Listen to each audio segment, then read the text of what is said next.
ॐ नमो नारायणाय।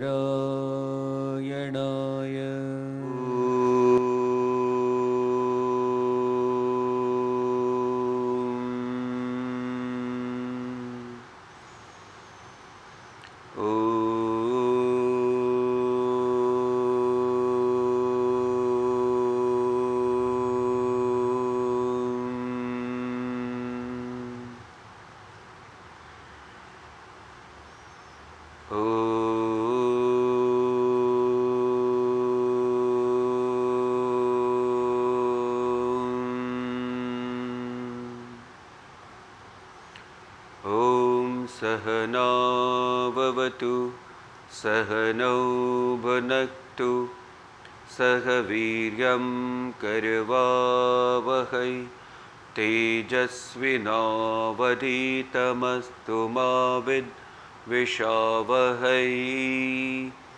ॐ शान्ति शान्ति शान्तिः। ॐ श्री गणेशाय नमः। ॐ श्री सरस्वत्यै नमः। ॐ श्री गुरुभ्यो नमः। ॐ समस्तजनकल्याणे निरतं करुणामयं नमामि चिन्मयं देवं सद्गुरुं ब्रह्मविद्वरम्।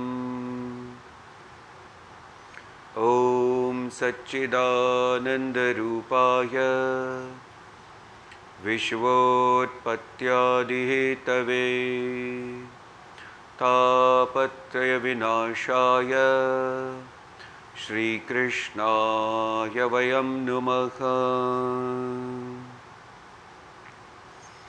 ॐ सदाशिवसमारम्भां शङ्कराचार्यमध्यमाम् अस्मदाचार्यपर्यन्तां वन्दे गुरुपरम्परां। हरिः ओम्।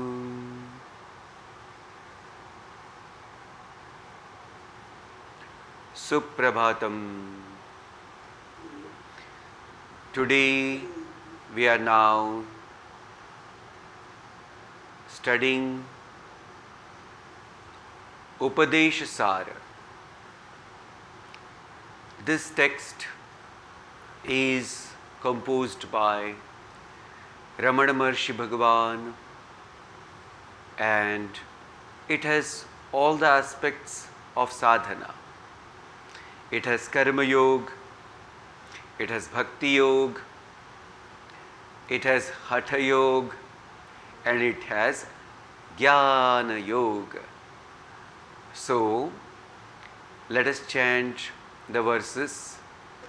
Karturagya prapyate phalam karma kim param karma tajjadam kruti mahodadau patana karanam phalam shashvatam gati nirodhakam ishvararpitam nichaya krutam चित्तशोधकं मुक्तिसाधकं कायवाङ्मन कार्यमुत्तमं पूजनं जप चिन्तनं क्रमात् जगत ईषधि युक्तसेवनम् अष्टमूर्तिभृत् देवपूजनम् उत्तमस्तवात् उच्चमन्दतः चित्तजं जप ध्यानमुत्तमम् आज्यधारया श्रोतसासमं सरलचिन्तनं विरलतः परं सरलचिन्तनं विरलतः परम्. We have seen in this text how beautifully Bhagavan Ramana Maharshi Ji explained about, in short, Karma Yoga. What is that? So it is said, Karturagyaya prapyate phalam. That means actions, no doubt, are in our hand. We have a choice for whatever actions we want to do. But we do not have a choice for selecting our results of action. So this very important principle of Karma Yoga. We don't have a choice for selection of the results of our own action. So who is giving the action? Who is giving the results? Results are given by the controller of the universe. So therefore, one must understand we should dedicate our actions completely to the higher altar. That means a selfless action is action which can lift all of us from the lower state to the higher state. If we do not do this, then Krutimaho dadau patana karanam phalam shashvatam gati nirodhakam. If we don't do the right action, which is called as the selfless action, which is called as the action dedicated to the higher altar, then Krutimaho dadau patana karanam, this whirlpool of action, takes us absolutely to the lower strata of the existence. And whatever we do in our life as a spiritual practice, there it becomes an hurdle and our progress is hampered. And that's how, if we do not understand the principle of Karma Yoga, then there is a constant agitation in the mind. Please note it. If we do not do a Karma Yoga, then there is a constant agitation of mind. Constant means off and on. Don't imagine constant means 24/7. Not like that. It is constant means on and off. We have to face the agitation, and that really disturbs us as a person, and that also is sort of a big hurdle in the path of our progress. So, this Karma Yoga one must follow. Then it is beautifully said, what to do if you have to follow the path of devotion? Then it is said, do your action not by desirous attitude, but by dedicating it to the higher altar. So, na ichchaya kritam, that is the principle. Do not do just because of the egocentric desires. And if we do it as a dedication to the feet of the Lord or to the any higher altar, then what it happens? Then it is chitta shodhakam mukti sadhakam. Then it purifies our mind and it becomes a means for realization. Now, a bhakti yoga is taken ahead, and it is said, Ashtamurti Brut Deva Pujanam. How to do the puja, the worship? Because the whole universe is nothing but his own form. His means the creator of the universe, the supreme truth of the universe. Therefore, we should understand how to do our action. Then our action should be completely dedicated to him and him alone. Then it is said, what is a sadhana to improve the quality of the mind so we can follow a path correctly. That it says japa is a sadhana. Japa sadhana. And how many levels are given in japa sadhana? Uttamastavat Uchchamandata Chittajam Japa Dhyanamuttamam. So there are different levels given in the japa sadhana. The lowest form of japa sadhana is tavanam, that's called as glories, singing the glories of the Lord from different texts. Then there one step ahead is japa sadhana, repetition of the name of the Lord but loudly. Then after that one step ahead is repeating the name of Lord or the mantra, how little with a only lips movement. Then higher than that, when the japa is done just by the mind, then that is the highest one, where it is called as the japa dhyana sadhana. That means your mind is one with that name of the Lord, one with the name of the Lord, and that is called as chintanam. So how a chintanam should be? There it says ajadharaya srotasa samam sarala chintanam viralataf param. Then it says in chintanam also there are two levels. The lower level is one when we do a chintanam, but it is not continuous. It is with interruption, and that interruption is supposed to be a lower form of sadhana than the continuous form of japa. So that is called as ajadharaya srotasa samam sarala chintanam. That is continuous without any break. And the example is given is as that of the clarified butter, that means ghee.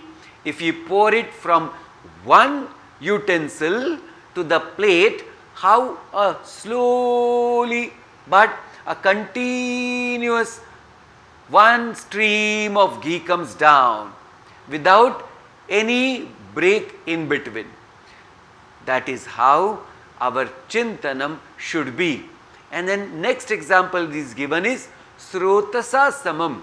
It should be how srota, like that of the river which continuously flows till it goes and merges with the ocean.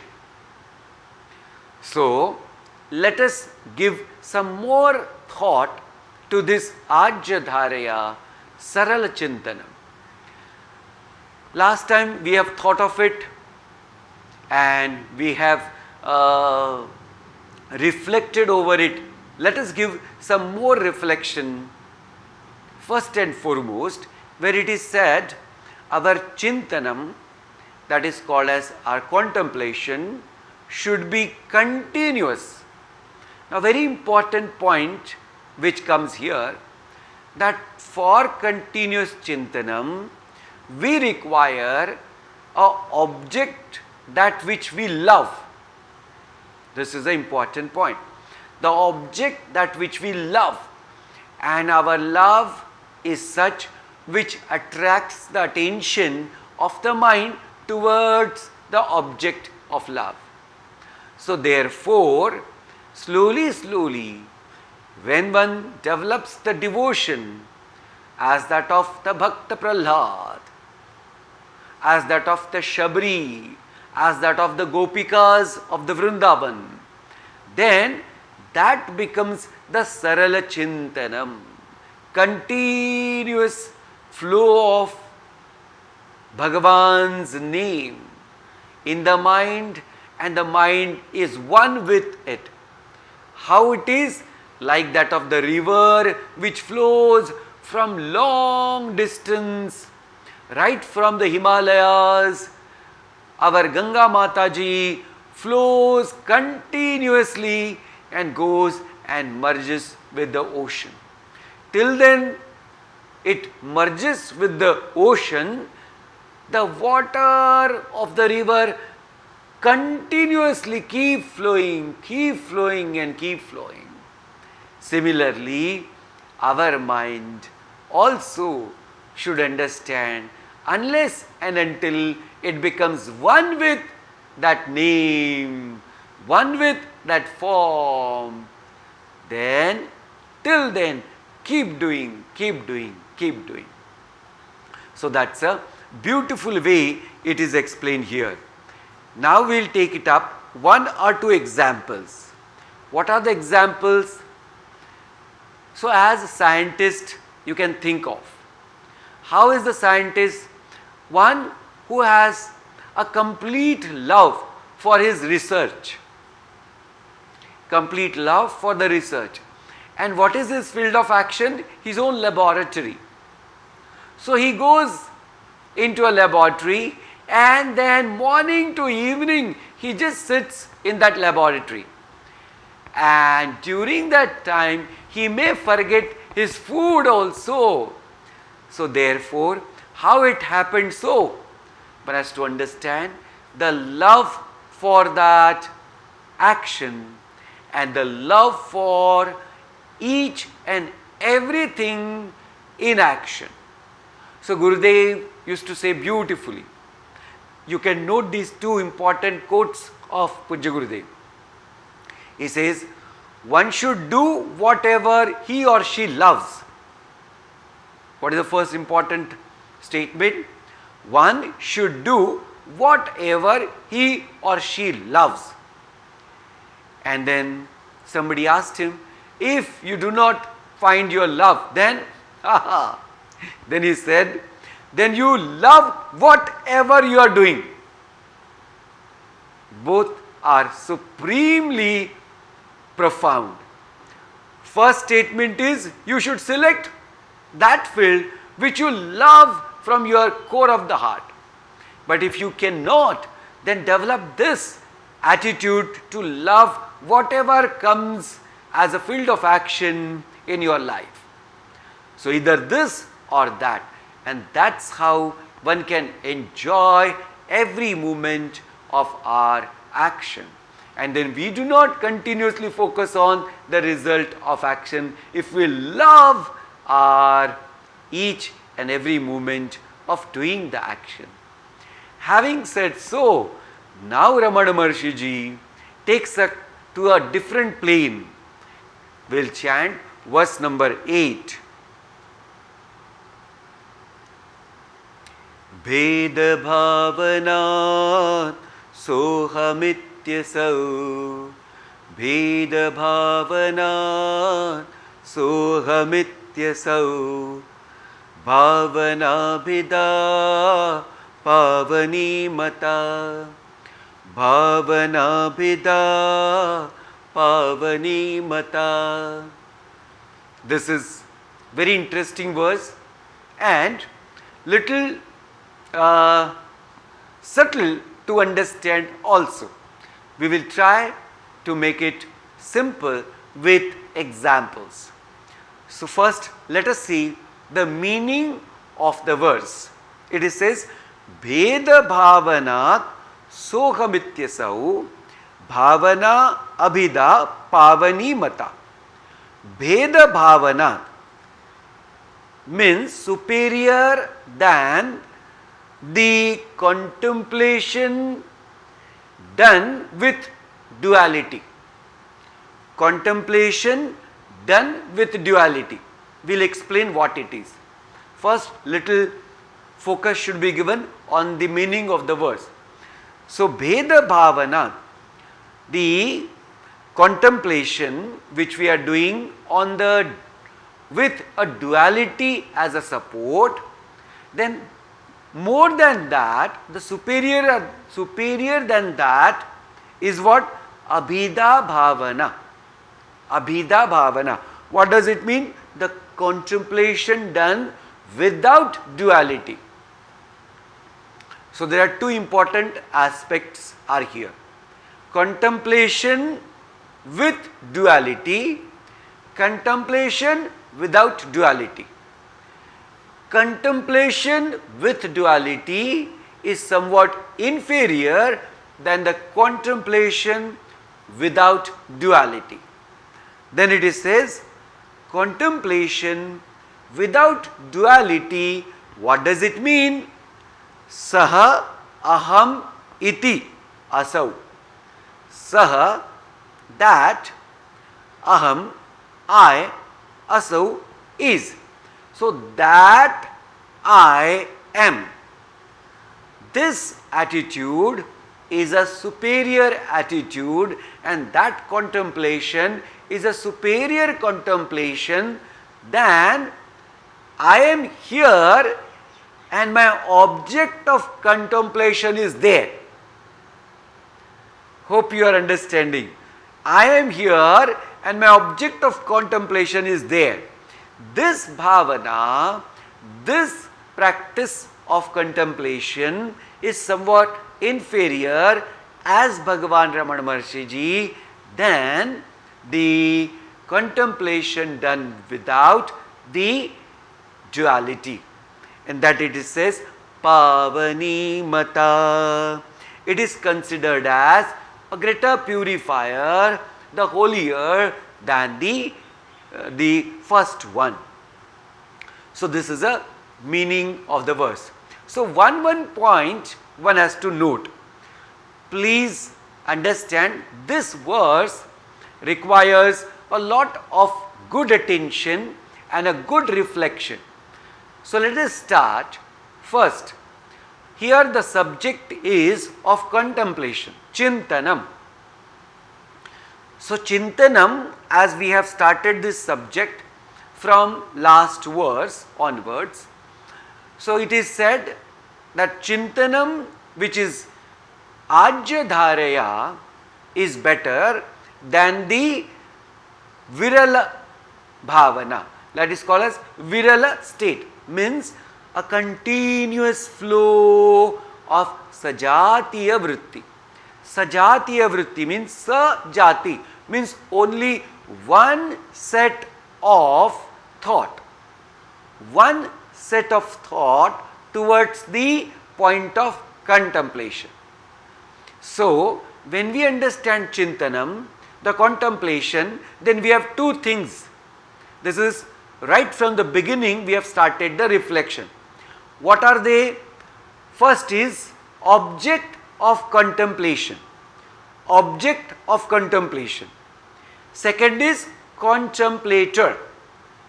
So, there is one object of contemplation and there is called as contemplator.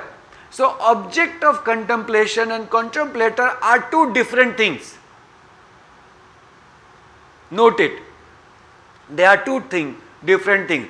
Now, when a seeker, a sadhak, he who is doing a practice of this japa with continuous flow of thought, that to a sajatiya vritti, that means one set of thought without any sort of distraction, without sort of any other object of the world, then that is called as the Sarala Chintanam, continuous Chintanam. It is definitely a great sadhana. But greater than that is when the object of contemplation and the contemplator merges together and becomes one. So that's the point. What is the greater and the superior sadhana? When the object as well as the contemplator, they come slowly close and closer and become one with each other. So it becomes one now and there are no two things at all. That contemplation is superior. Now, how to achieve that? Slowly we will take it up. First we will understand how do we do the Chintanam, which is called as Chintanam with duality. Chintanam with the bhavana which is called as something other than us. Something other than us. Like Bhagavan is there and I am there. So Bhagavan is different than me and I am his sevak. So this bhavana, this is called as a bhavana with difference, called as the attitude of duality, called as attitude of duality. Now we take it up. How do we develop this attitude of duality? This is an important subject to understand. How do you develop this attitude of duality? This is developed because of the identification, with this body, mind and intellect. Whose identification? Ego identification. Ego owns this I am and this is my action. This I am doing. So, the more and more karta bhav we have, the more and more we strengthen our ego. More and more we have a karta bhav, karta means doership, then we are strengthening our ego.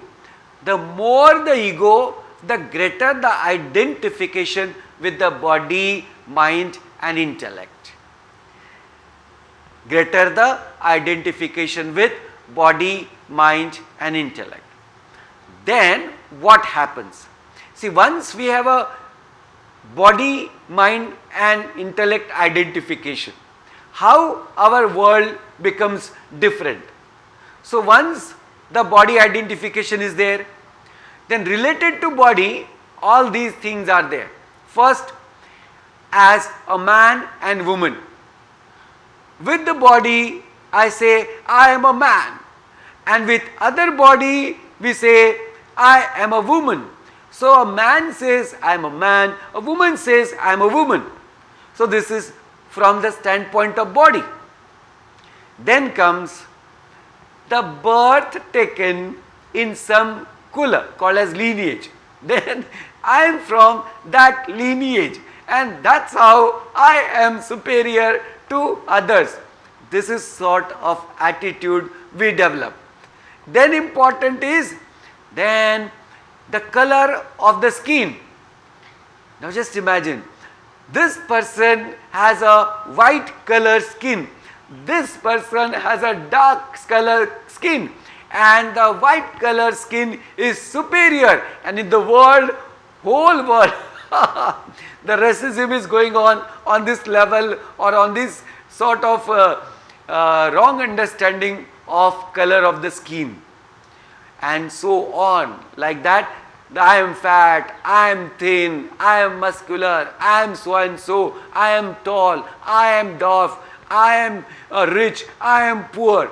This is all sort of identification we develop. Then on the mind level, what are the identification? I am sorrowful or I am happy. This is a identification is because of mind. So much we get identified with the mind and the state of the mind, then the ego owns it and says, I am sorrowful or I am happy. This is called as mind level sort of identification. Then comes the intellectual level identification. So identification on the intellectual level, oh, then I am brilliant and you are buddhu sort of thing. That sort of ego gets completely tossed up, and that's how our identification starts becoming more and more thicker and thicker and stronger and stronger. Therefore we have this duality in our mind, that if I am identified with this body, this is mine, and that where it is I am not identified is something other than it. Okay, this is how we have developed the identification, and this is how we have developed the duality. Now let us take up how one can remove this duality and how one can reach to that state where one can contemplate completely from the standpoint of non-dual experience or non-dual attitude. So, we should take up one important aspect. When I am identified with this body, mind and intellect, I become conditioned. Okay, please note this. It's a very important Vedantic concept and a principle. When I identify with body, mind and intellect, I condition myself. How? The conditioning is desha, kala, vastu, parichinna. That means we get conditioned by desha means space, kala means time, vastu means object. So we get conditioned by the space, time and object. How? So let us understand once more that how we get conditioned and then how we become limited. When I say I am only limited being because I am conditioned with this body, mind and intellect, so I am here. So if I am in Delhi, so I am not in Mumbai.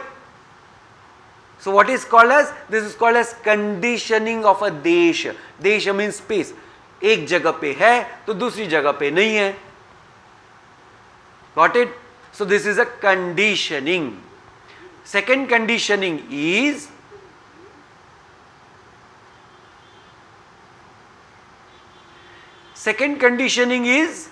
time. In this time frame I am there, and in another time frame I am not there. So if we ask someone 50 years or 100 years before, where were you? Then says, no, 100 years before I was not there. That means in that time period I was not there, and this time period I am there. And after 50 years or after 100 years, no, again I will not be there. So this is also called as conditioning of the time. Now object. So we say this object I have and that object I do not have. So we get conditioned by the object. This object if I get, then I will be happy. This object if I do not have, then I will be sorrowful. So we have conditioned ourselves by the object also. Okay. So this is how our conditioning becomes more and more. Now when we go and understand three important aspects one has to take up and clear it up. The first is our mind, which has a lot of impurity called as negativity. The impurity of the mind is negativity. So what to do with this negativity? Then it is said karma yoga is important to remove all the negativity of the mind. So selfless action, when we do slowly, our mind gets slowly purified. Slowly purified. Then having gained certain purity, then the knowledge really sets in. Even if you listen, when the mind is pure, the knowledge does not make a sense. That means you do not develop conviction in the knowledge. Why? Because of the lack of purity. So the conviction in the knowledge takes place when certain amount of purity is gained in the mind. This is very important aspect. Now please understand, if the conviction is not there in our intellect, then last time we have seen that how if there is a Mahat Buddhi in this whole world, then people do that alone. Mahat Buddhi means the supreme understanding about anything in the world. You think that is great. Like people understand money is supreme. So for earning money, they can go to any exchange. They can go to any corner of the world. They can do any job. They can get completely toiled and tired and exhausted by doing action, but they want to get money. So that's how. Why? Because they have Mahat Buddhi, that means that great understanding about the money. Some people, they have great understanding about the knowledge, which is called as objective knowledge. So they keep studying, then 1 degree, 2 degree, then PhD, 1 PhD, 2 PhD, and so on. So what? Mahat Buddhi in academics. Some people, they have Mahat Buddhi in, oh my God, in one's own sort of beauty. Oh, then it is very gross. Then till the last breath, this person is sitting in beauty parlor only. Means he or she is so much possessed with this idea of one's own beauty, one's own presence, one's own appearance. That person gets completely dragged and keep doing that alone. So this is because of conviction. The intellect is convinced about something to be supreme, and therefore that person keeps doing that. Similarly, now I can give an example of Sri Bhagavan Ramana Maharshi Ji. When in his mind he understood that the Lord is supreme, the moment he got convinced with this idea, unless and until I leave it and completely go and surrender to Arunachala, I cannot gain that supreme bliss at all. So immediately he left the house and went for a spiritual practice at the feet of Arunachalam. Just imagine now. Why? Conviction. Conviction. He did not tell to anyone in the house. He just ran away by writing one note that please do not come and keep searching me. I am going to do my spiritual sadhana. So I just want you to just understand that conviction is important. So when we develop the conviction, now just focus. Purity happens by doing a sadhana, then the knowledge makes a great sense, and then we start reflecting and contemplating on the principles of knowledge called as Vedanta. And there the actual serious sadhana starts. When you start reflecting and contemplating seriously, then we understand, okay, this example we should be able to understand now. Beautifully it can be explained, and it is explained in a number of texts in our scriptures. Take an example of an ocean and the wave. Ocean and the wave. When the wave is identified with the form and its name, when the wave is identified with the form and the name, then it understands that I am different than the ocean.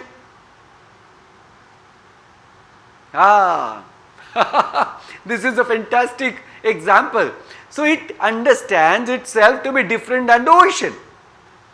Now, when this knowledge takes place and the reflection starts, the wave, that means a person, starts reflecting My God, what is all I made up of?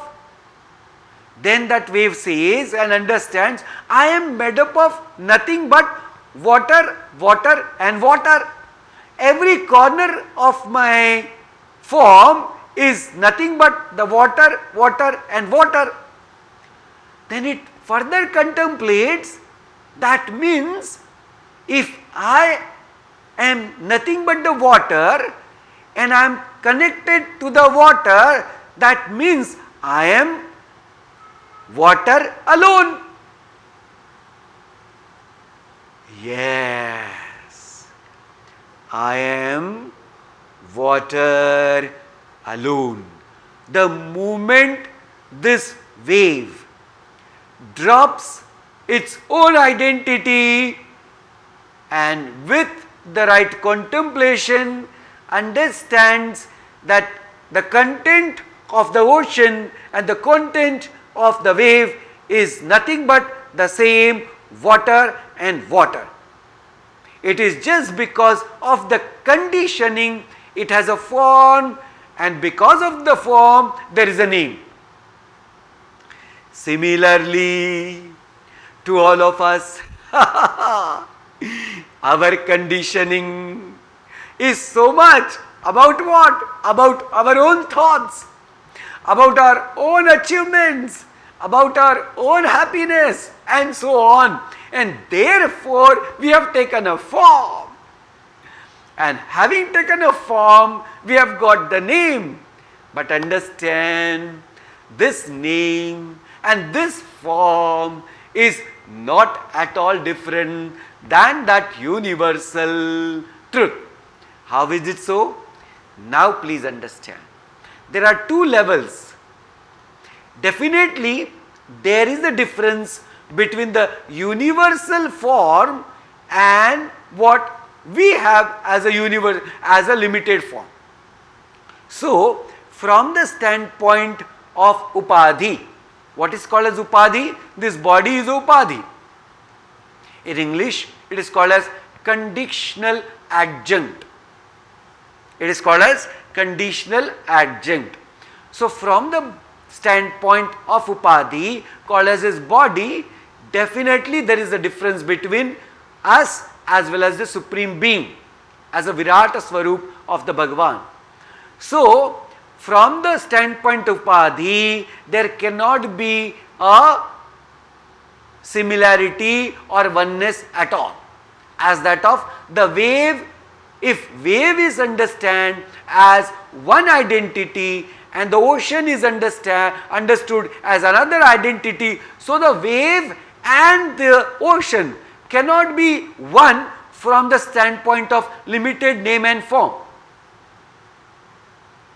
But from the standpoint of content, it is one and one. So similarly, we have to understand what is my Swarupa, even if I have this limited form and a name. So my Swarupa is also Sat Chit Ananda, and the Swarup of the universal truth is also Sat Chit Ananda. From this important aspect, I am one and one with him alone. So there is no he and me. There is one and one which is called as Atma Tattva, whose Swarupa is Sat Chit Ananda, as that of the wave which understands my content is water and ocean is nothing but the water. So I am the water alone. The name and form is just because of the conditioning. Similarly, we all must understand this name and form is just because of conditioning. If we in our deep contemplation drops this conditioning, we can be one with that supreme reality. More we will think in our tomorrow's class. Let us first get convinced with this idea of oneness. Wherever you are, sit properly. If you are sitting on the floor, fold your legs and keep your back straight. See to it that your each body part is comfortable and there is no sort of pain or discomfort in any body part. Slowly you can close your eyes. Check your facial expression. Let your facial expression be pleasant and let all the facial muscles be relaxed. Let the whole body be relaxed. Let your spine be straight. Let us take up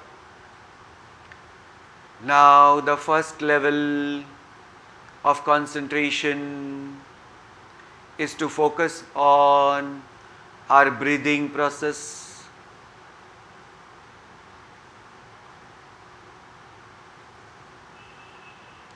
Air which is coming in, you may give a count to it. 1, 2, 3.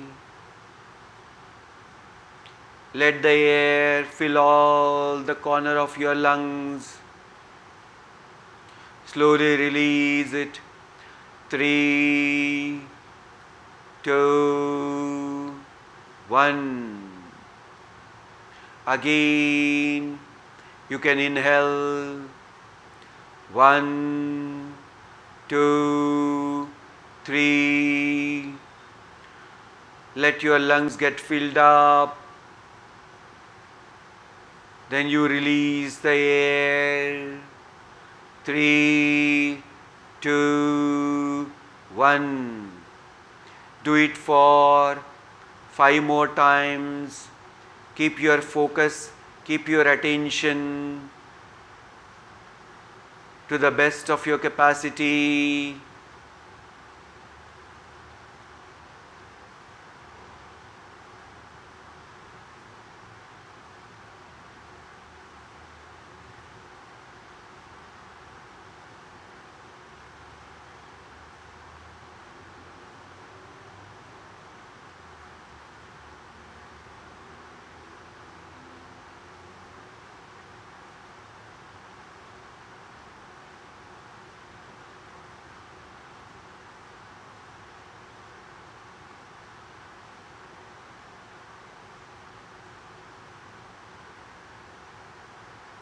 Slowly turn your attention to your mind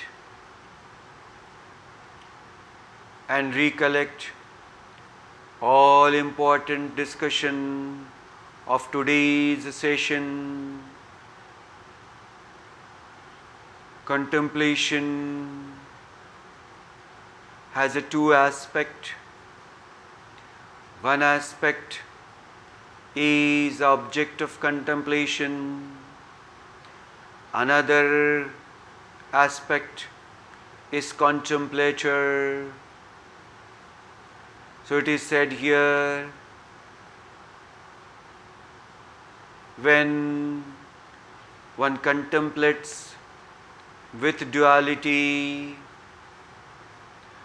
is a lower form of contemplation, but one who does a contemplation without duality is a superior form of contemplation, because there is no attitude of otherness. Then we have seen how did we develop this duality? It is because of our identification with body, mind, and intellect. Slowly, we have gained this doership and the enjoyership and strengthened our ego. So, we got identified with body and body related aspects. We got identified with mind and mind related aspects. We got identified with intellect and intellect related aspects. Then we got conditioned by time, space, and object. So, this understanding of limitedness brought this attitude of duality. Then, slowly, by starting a spiritual practice, by taking up Karma Yoga, which is a selfless action, mind attains certain purity. When mind attains certain purity, intellect get convinced with the knowledge and the principles of the knowledge. Then the real sadhana starts of a reflection and a real contemplation. Taking an example of ocean and a wave, we have understood clearly how wave get identified with the name of the form. But if the wave reflects over the reality of the substance, ocean as water and a wave too as the water, then the duality merges completely and there is only one and oneness alone. This contemplation as one is superior to that of the duality.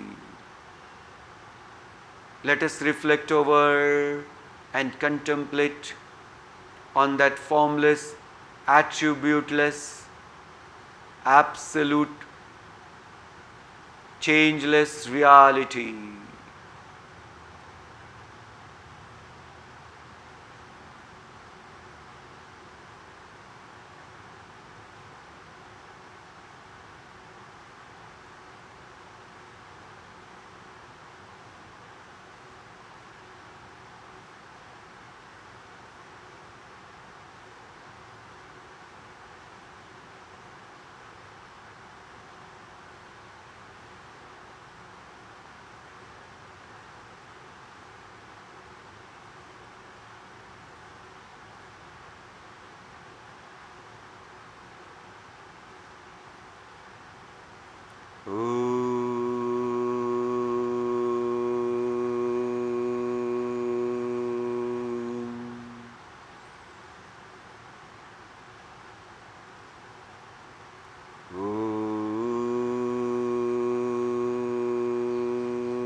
Shanti,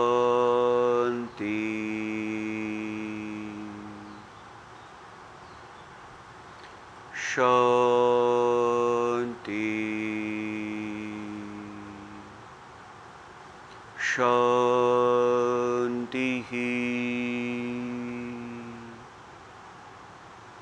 Harihi Om, Shri Gurubhyo Namaha, Harihi Om.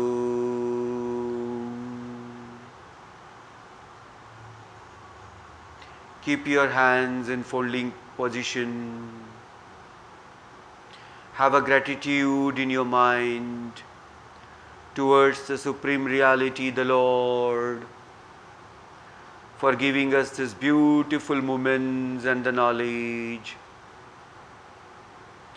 Let us have gratitude to each and everyone around us who has given us a great support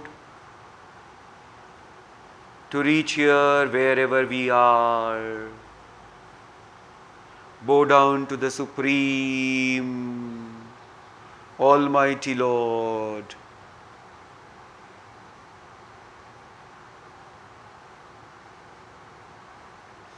Om Purnamada Purnamidam Purnat Purnamudachyate Purnasya Purnamadaya Purnamevavashishyate.